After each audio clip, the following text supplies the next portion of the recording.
सर्वांना नमस्कार. श्री अर्चना ह्या यूट्यूब चॅनलमध्ये मी अर्चना आपल्या सर्वांचं मनापासून स्वागत करते. आपण ऐकलं आहे का, एक अशी नवरात्र जिच्यात त्रिदेव स्वतः अवतार घेऊन भक्ताच्या जीवनात उतरतात. होय, हीच ती दत्त नवरात्र, म्हणजेच ब्रह्मा विष्णू महेश. प्रत्येकाला आपल्या जीवनामध्ये गुरुकृपा हवी असते, पण ती मिळवण्याची संधी फक्त वर्षातून एकदाच येते, दत्त नवरात्राच्या काळामध्ये.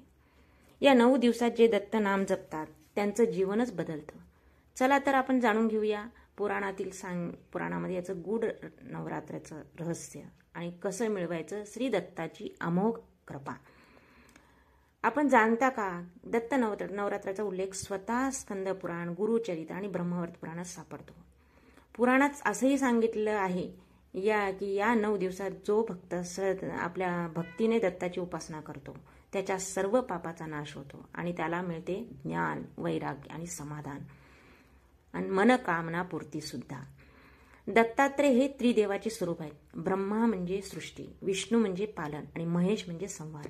म्हणूनच दत्त नवरात्र म्हणजे या तिन्ही शक्तीची उपासना, सृजन, पालन आणि आत्मशुद्धी. श्री गुरुचरित्रात असंही म्हणलेलं आहे की या काळात गुरुचरित्राचं पारायण, नामस्मरण, गुरुसेवा केल्यास भक्ताला गुरुकृपा प्राप्त होते. ओम श्री गुरुदेव दत्त हा मंत्र या काळात जपल्यास मनशांती, ग्रहबाधा, पितृदोष सुद्धा दूर होतो. दत्त नवरात्राची सुरुवात मार्गशीर्ष शुक्ल प्रतिपदेपासून होते आणि नवमीला म्हणजे दत्त जयंतीच्या दिवशी समाप्त होते. या दिवशी दत्त मूर्ती समोर आपण दिवा लावायचा. त्या दिवशी काय दिवा लावायचं, नामस्मरण करायचं, अन्नदान करायचं त्या दिवशी आणि ह्या पवित्र काळाची आपण सांगता करतो. शेवटी भक्त म्हणतात सुद्धा, जेव्हा संकट येतात तेव्हा दत्तगुरु स्वतः पुढे येतात आणि भक्तांना वाचवतात. फक्त एकच अट, भक्ती मनापासून असावी. म्हणून या मार्गशीर्ष महिन्यामध्ये दत्त नवरात्रात दररोज काही क्षण श्री गुरु देवदत्त या नामात लीन व्हायचं. गुरुकृपा नक्कीच आपल्या जीवनामध्ये उतरते.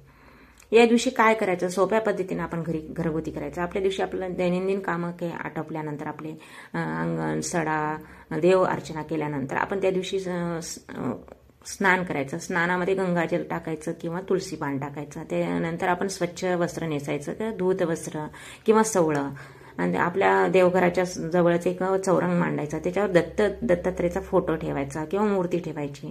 धूप, दीप, नैवेद्य घ्यायचं आणि हातात आधी कोणतेही करताना आपण संकल्प करायचा. हातात पाणी घेऊन संकल्प मनामध्ये म्हणायचा की मार्गशीर्ष शुक्ल प्रतिपदेपासून नवमीपर्यंत मी श्री दत्तगुरूची उपासना करणार आहे. नंदादीप लावायचा 9 दिवस आणि उपवास करायचा 9 दिवस. म्हणजे आपल्याला तब्येतीप्रमाणे समजा नाही झालं तर आपण उसळ भगर खाऊन करायचं. तसं तर दूध आणि फळं घेऊनच करतात. नाही निभवलं तर आपण भगर, उसळ खाऊन आपण 9 दिवस उपवास करायचा. शक्य असल्यास जर तुम्हाला वेळ असलं किंवा तुमची तब्येत साधीत असलं तर श्री गुरुचरित्र सुद्धा वाचायचं किंवा श्री गुरुदेव दत्त हा मंत्र 108 वेळा, 1008 वेळा किंवा 11 वेळा तरी जपायचं. हे दत्तगुरु, माझं मन सदैव तुझ्या ध्यानात राहो, माझ्या अंतःकरणात प्रकाश आणि शांती भरून दे, अशी मनोमनी प्रार्थना सुद्धा करायची, नमस्कार करायचा. श्री दत्त क्षेत्र म्हणजे दत्तगुरु, श्री देवाचं स्वरूप म्हणजे काय, ब्रह्मा, विष्णू आणि महेश यांचं एकत्र रूप. म्हणून यांची उपासना करताना आपण श्री शक्तीचं सन्मानपूर्वक पूजन सुद्धा केलं जातं. म्हणजे आपण याची सांगता करताना आपण सुवासिनी भोजन सुद्धा द्यायचं असतं. कारण काय की सुवासिनी म्हणजे मंगलश्री, जी सौभाग्य, लक्ष्मी आणि आनंदाचं प्रतीक असते. तिची आपण पूजा अर्चना, ती म्हणजेच लक्ष्मीचे स्वागत मानलेलं असते. कारण सवाष्ण म्हणजेच आपण देवी स्वरूप मानलेलं असतं. सुवासिनीचं भोजन आपण दत्त नवरात्राच्या शेवटी करायचं, नवमीच्या दिवशी करायचं. आता आपल्या यथाशक्तीप्रमाणे 1 किंवा 2 किंवा 5 किंवा 11 असं कितीही आपण आपल्या म्हणजे आपली इच्छानुसार आपण सुवासिनी भोजन घालायचं, किमान एक तरी घालायचं. त्याचं काय करायचं, आधी पाय धुवायचे सुवासिनीचे, ओटी भरायची, हळदी कुंकू, जेवण, पूर्णावरणाचा स्वयंपाक करायचा. त्या दिवशी तर आरती वगैरे सगळं केल्यानंतर सुवासिनीचा पण मानपान पण करायचा आणि जेवण भोजन द्यायचं. त्याच्यानंतर आपण ब्लाऊज पीस, ओटी, दक्षिणा, खणनारायण ओटी भरायची. कन्या असले तर, कन्या मिळत असली तर अतिउत्तमच असते, कन्याला सुद्धा बोलायचं त्या दिवशी आणि यथाशक्तीप्रमाणे आपण हे दत्त नवरात्राची सांगता करायची. दत्तगुरु हे परमगुरु आहेत. त्यांची आराधना, उपासना केल्यामुळे जीवनामधले अडथळे दूर होतात, मन स्थिर राहतं आणि शांत होतं. याचे आपण फायदे बघूयात. आपण हे केल्यानंतर काय फायदे होतात. या 9 दिवसामध्ये आपण दत्त जप केल्यामुळे काय होते, जुनी वाईट कर्म सुद्धा शुद्ध होतात.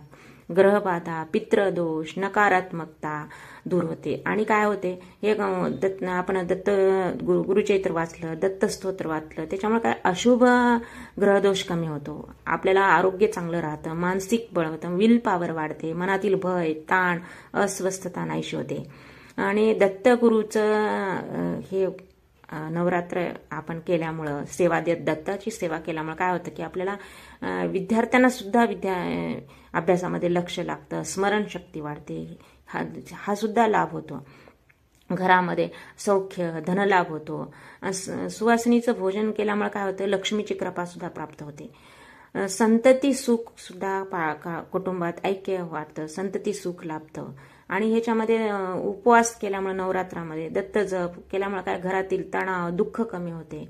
आणि सगळ्यात महत्त्वाचं म्हणजे जे भक्त या नवरात्रात दत्ताची सेवा करता, मनापासून करतात, त्यांना त्रिदेवाची कृपा नक्की मिळते. व्हिडिओ आवडल्यास लाईक करा आणि कमेंटमध्ये लिहा जय गुरुदत्त. आणि हो, भक्तिभाव पसरवण्यासाठी या व्हिडिओला लाईक करा, शेअर करा. दत्त नवरात्र म्हणजे एक उपासना आहे दत्ताची, त्यासोबतच गुरुकृपेचं दार उघडणारी एक चावी पण आहे. दत्तगुरूचं नाव घेतलं की संकट आपोआप दूर होतात. दत्तगुरूचं स्मरण म्हणजेच आयुष्यातील प्रत्येक अंधारावरचा एक प्रकाश आहे. जय गुरुदेव दत्त. सर्वांना नमस्कार. श्री अर्चना ह्या